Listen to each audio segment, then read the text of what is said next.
A little while ago, I made a theory discussing that Roger most likely had a dull fruit, which is why his Jolly Roger looks how it does, because the idea is that the Jolly Roger always resembles something about the captain. And from what we know from the manga and the anime at that time, is that Roger didn't always have a big mustache. So it's weird that the Jolly Roger, as far as we knew at that point, always bared a big mustache.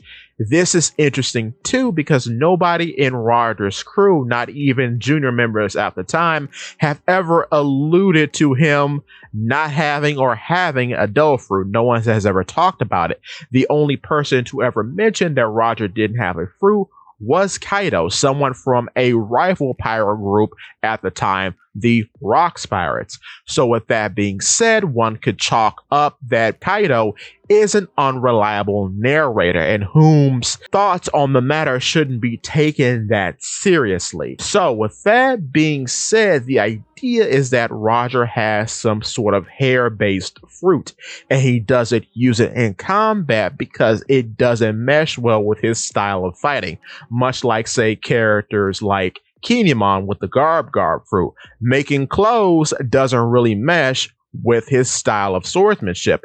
So with that being said, the idea is that, yeah, Roger has some sort of paramecia fruit that allows him to grow a big mustache or just control his hair in general.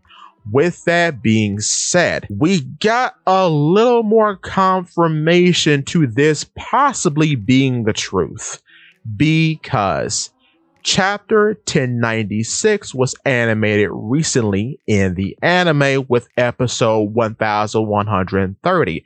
The only difference from the episode as opposed to its manga equivalent is that we actually get to see what kind of Jolly Roger is rocking as a much younger man with just a bit of scruff on his face. The Jolly Roger, oddly, is still the same from what it looks like when he's a much older gentleman, as it's still a skull and crossbones with a big blonde mustache. So that makes me believe that this devil fruit theory of him having some sort of paramecia fruit that allows him to control his hair could actually be true, because otherwise, why would he have a Jolly Roger that represents something about himself that he does not have? It doesn't really make a whole lot of sense, as opposed to characters like, say, Edward Newgate, Whitebeard, who's always had the big weird crescent moon mustache. So it makes sense that that has always just been associated with him.